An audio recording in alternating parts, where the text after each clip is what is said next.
కూడా వచ్చింది. సో సీతాదేవి కుటీరంలో ఉంటుంది. సో సీతాదేవికి వస్తుంది. సో లక్ష్మణుడు కలిస్తే బాగుండు, ఎందుకంటే వచ్చేటప్పుడు కూడా శృతికి చెప్పకుండా వస్తాడు. సో రిమలకి చెప్పకుండా వస్తాడు. అందుకొరకు సీతాదేవి ఏం చేస్తుంది, సో లక్ష్మణ, నా కుటీరంలో పూలదండలు ఉన్నాయి, పూలున్నాయి, అవి తీసుకొని రా అంటది. సరే సీతాదేవి చెప్పింది కదా అని లక్ష్మణుడు వెళ్తాడు కుటీరానికి, ఆ పూలదండలు తీసుకురావడానికి. ఆ కుటీరంలో ఉర్మిళ ఉంటుంది. ఎవరుంటారు? లక్ష్మణుడు చూస్తాడు, నవ్వుతుంది తను. లక్ష్మణుడు ఆగుతాడు, ఏమన్నా మాట్లాడుతుందేమో అని చూస్తాడు, ఎందుకంటే వచ్చేటప్పుడు చెప్పకుండా వచ్చాను. మళ్ళీ రాముడితో పాటు సీతాదేవి ఉంది, మరి లక్ష్మణుడు ఒకడే వచ్చాడు కదా భార్యను వదిలేసి. అప్పుడు కేవలం నవ్వుతాడు అంతే, ఏమనదు. అప్పుడు లక్ష్మణుడు అంటాడు, రామాయణంలో ఒక్కొక్క పాత్రను బట్టి మనం ఎంతో నేర్చుకోవచ్చు. లక్ష్మణుడు ఏమంటాడు అంటే, సీతాదేవి ఎంత గొప్పదో నాకు తెలుసు, సీతాదేవి యొక్క చెల్లె నువ్వు అంత గొప్ప పరిచయం ఉంది నీకు, సీతాదేవి చెల్లెగా నీకు అంత గొప్ప పరిచయం ఉంది, అందువరకు నేను చెప్పకపోయినా నువ్వు ఏమి అనడం లేదు. సీతాదేవి యొక్క చెల్లె వల్ల నీకు ఆ యోగ్యత అర్హతలు ఉన్నాయి, కానీ నీ అంత యోగ్యత అర్హతలు అంత బాగా అర్థం చేసుకుని జీవించే అంత నాకు లేదు. కాబట్టి నేను రాముడు సీతాదేవికి సేవ చేస్తూ నీకున్నటువంటి యోగ్యత అర్హతలు పొందడానికి కొరకు నేను వచ్చాను అని చెప్తాను.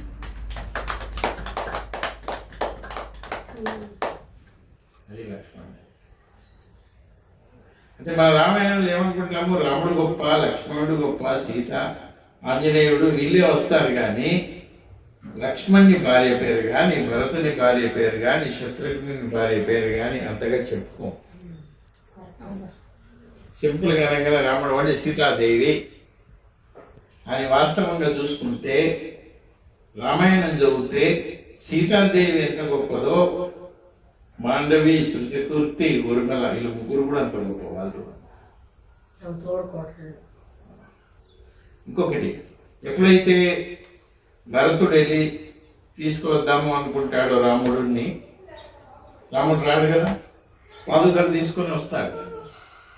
పాదుకలు తీసుకొని వచ్చి అయోధ్యకు వచ్చి అయోధ్యని పరిపాలిస్తూ చివరికి రాత్రి నిద్రించే సమయంలో రాజభవనములో భరతుడు పడుకోడు.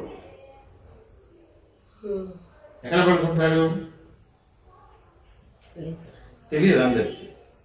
ఊరి బయట ఒక కుటీరం వేసుకొని పడుకుంటాడు, ఊరి బయట, రాజభవనం బయట. ఎందుకు అని అంటే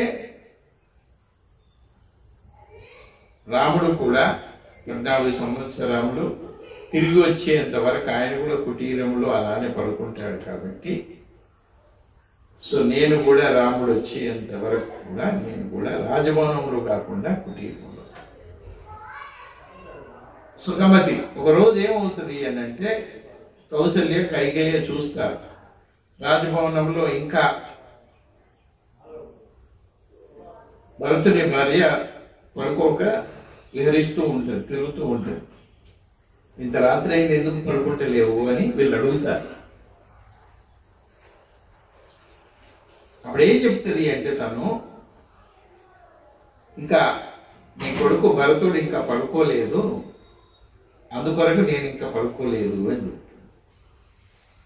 ఎదురుగా కుటీరంలో దీపం వెలుగుతూ ఉంటుంది.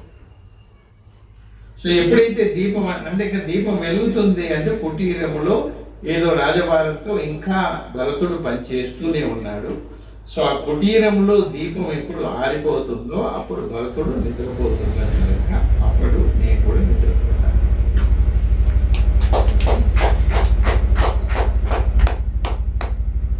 సో మనం అనుకుంటాం ఇప్పుడు మీరు అన్నట్లు ఎక్కువ మంది ధ్యాన క్లాసులోకి వస్తే ఎక్కువగా చెప్పగలిగితే మనకు గుర్తింపు వస్తుంది, మనం గొప్పవాళ్ళము అనుకుంటాం. కానీ రామాయణములో ఎవరి పేర్లు అయితే ఎవరి గురించి బాగా పుస్తకాల్లో వ్రాయబడలేదో వాళ్ళు కూడా చాలా గొప్పవాళ్ళు. వాళ్ళు చెప్పిన 3 వాక్యాలు అయినప్పటికీ లక్ష్మణుడు చెప్తాడు, రానున్న కాలంలో రామునికి సరి అయినటువంటి తమ్ముడు లక్ష్మణుడు అని పేరు తెచ్చుకోవచ్చు, చరిత్ర అనుకోవచ్చు. కానీ నాకంటే నా భార్య తనే గొప్పది అని లక్ష్మణుడు. ఇది ఎక్కువ అన్ని చోట్ల ఉండదు. అంటే నువ్వు ఆ స్థాయిని పొందావు, నేను ఆ స్థాయిని పొందడానికి రామునికి సీతకు సేవ చేస్తూ చేస్తూ నీకున్నటువంటి యోగ్యత అర్హతలను నేను పొందడానికి నేను వెళ్ళాను.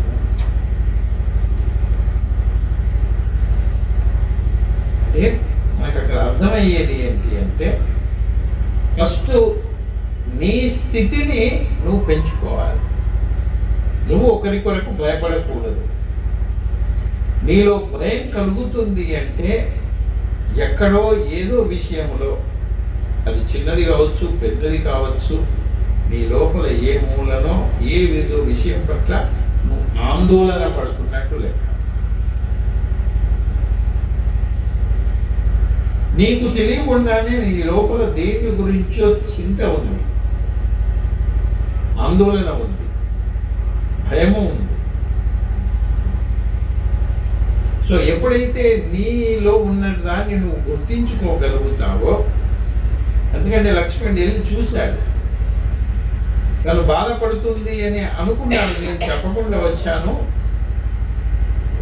కానీ తను నవ్వుతూ ధైర్యంగా స్థిరంగా మనోనిగ్రహంతో నిశ్చలంగా అలా ఉండడం చూశాడు.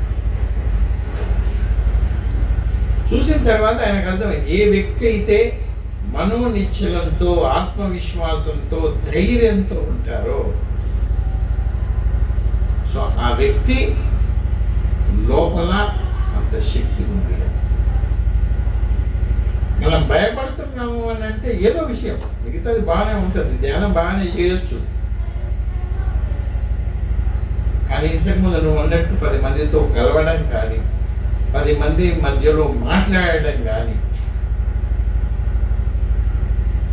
సో ఎక్కడో మన లోపల కొంచెం అంటే మాట్లాడితే ఏ తప్పు పోతుందో, ఏం తప్పుగా మాట్లాడుతామో అన్నది నా లోపల అనిపిస్తుంది అన్నప్పుడు ఏదో విషయంలో నేను భయపడుతున్నాను. సో ఫస్ట్ అయితే నాలో భయం ఉంది అన్నది తెలిసింది.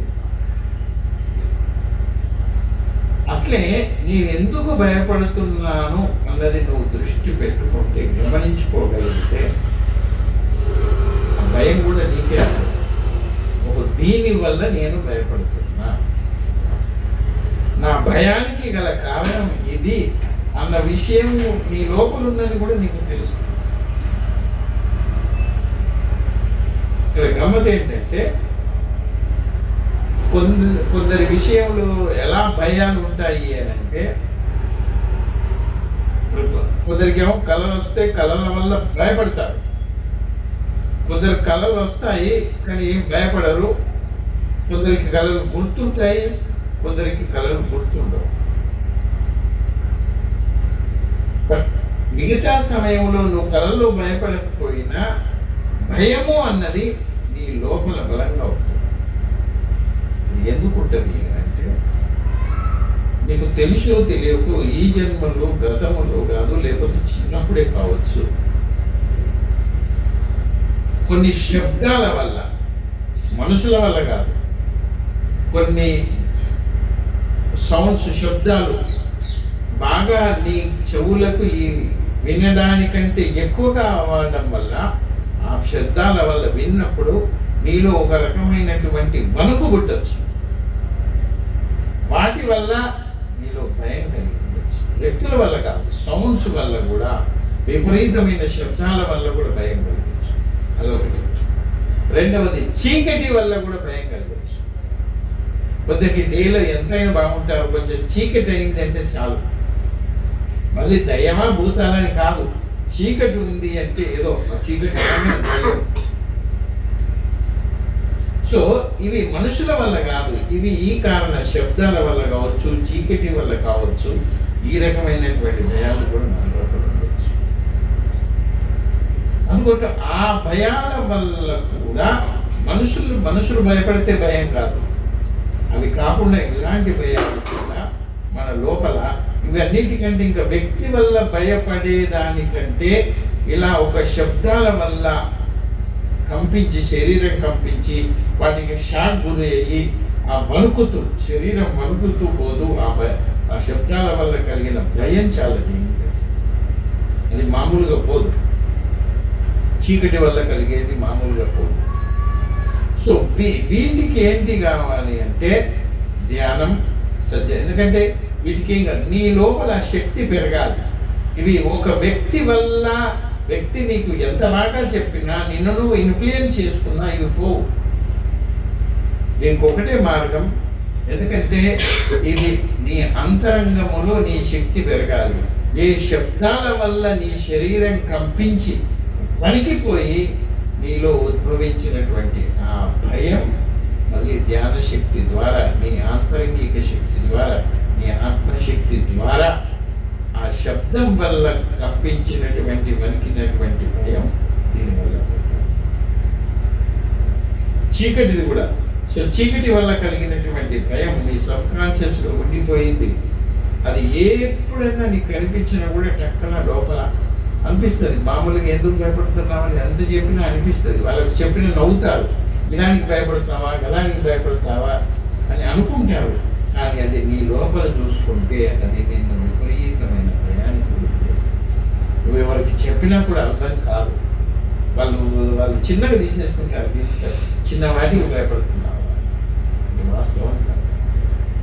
సో దానికి నీ ధ్యాన శక్తి, నీ ఆత్మశక్తి వల్ల దాన్ని నువ్వు తొలగించు. ఓకే.